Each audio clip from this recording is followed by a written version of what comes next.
पश्चिमी यूपी के महाभारत में धर्म संकट की, क्योंकि नाहिद हसन को लेकर बीजेपी लगातार समाजवादी पार्टी पर हमला कर रही है और हिंदुत्व की पिच तैयार कर पश्चिमी यूपी का सियासी मिजाज बदल रही है। लेकिन आज अखिलेश यादव ने पीआईएल के मोर्चे पर भाजपा पर जमकर पलटवार किया। यहां तक कि ये भी कह दिया कि भाजपा उनके नेताओं पर बदले की भावना से कार्रवाई कर रही है। जब अखिलेश ये कह रहे थे तब अब्दुल्ला आजम उनके साथ में बैठे थे।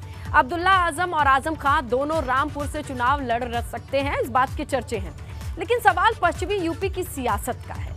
क्या ये ध्रुवीकरण के दंगल में फंस जाएगी या फिर खुल करके लड़ाई होगी?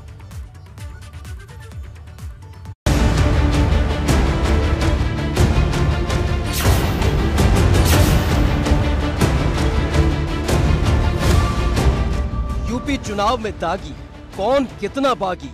क्या मुख्यमंत्री जी ने जो अपना एफिडेविट लगाया है उन पे क्या कम धाराएं हैं?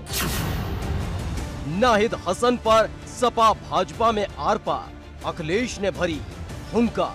समाजवादी पार्टी पे पिछले 5 साल में सबसे ज्यादा झूठे मुकदमे अगर किसी ने लगाए तो भारतीय जनता पार्टी ने लगाए, और उसी कड़ी में नाहिद हसन लिया।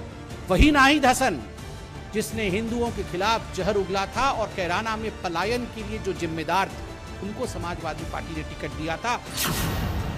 22 की महाभारत का धर्म संकट, ध्रुवीकरण का महादंगल।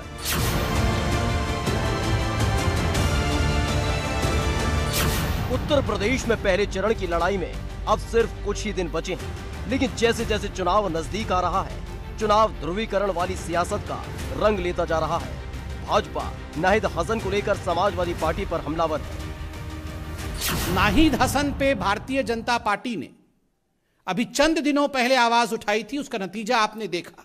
नाहिद हसन जो कि कैराना से समाजवादी पार्टी के कैंडिडेट थे, आज वो जेल में हैं।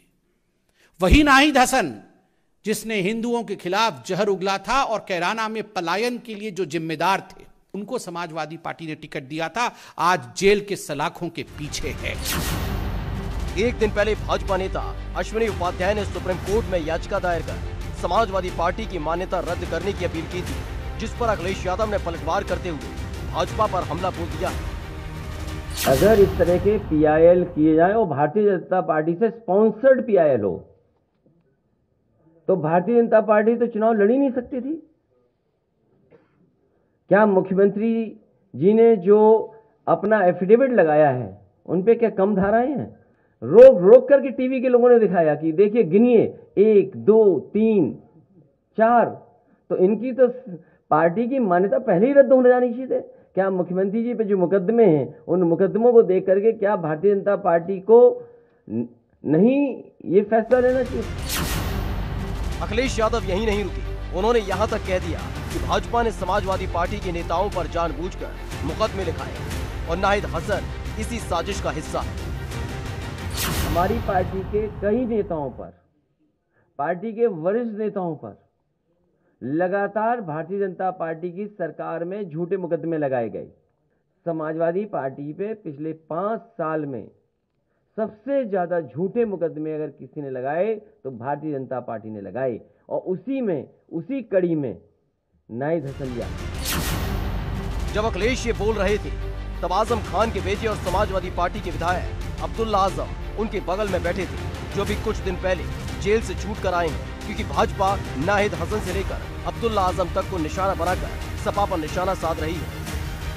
सपा के समाजवाद का असली खेल या तो प्रत्याशी को जेल या फिर बेल, और आप नाहिद हसन को देखेंगे जो उनका प्रत्याशी नंबर 1 है समाजवादी पार्टी का, वो जेल में। उनका दूसरा एमएलए अब्दुल आजम वो बेल पर, एक जेल में एक बेल पर। सूची देखेंगे तो शुरुआत जेल वाले से होती है और अंत इनकी सूची का होगा तो बेल वाले पर होगा। ये जेल बेल का खेल ये समाजवादी पार्टी का असली। आपको बता दें कि नाहिद हसन अभी जेल में है। समाजवादी पार्टी ने उन्हें कैराना से टिकट दिया था, वो अब उनकी बहन को दे दिया है, लेकिन बात यहीं खत्म हो जाएगी लगता नहीं है। दरअसल भाजपा पश्चिमी यूपी में जीत के लिए हिंदुत्व की पिच तैयार कर रही है, क्योंकि जब बात हिंदुत्व की आती है तो राजनीति जाति से ऊपर उठ जाती है। यही वजह है कि नाहिद हसन जैसे नेताओं का जिक्र कर एक संदेश दिया जा रहा है। इसे इस बात से भी समझा जा सकता है कि पहले चरण में होने वाले 11 जिलों के 58 विधानसभा क्षेत्रों में इस वक्त भाजपा का 90% सीटों पर कब्जा है। इसलिए भाजपा का पहले चरण के चुनाव में बहुत कुछ दांव पर लगा हुआ है। अब बड़ा सवाल यही है कि क्या पश्चिमी उत्तर प्रदेश इस बार किसान आंदोलन की तल्खी से चुनाव का रुख मोड़ेगा या ध्रुवीकरण से राजनीतिक सियासत की चाल को बदल देगा। Bureau report, ABP Ganga.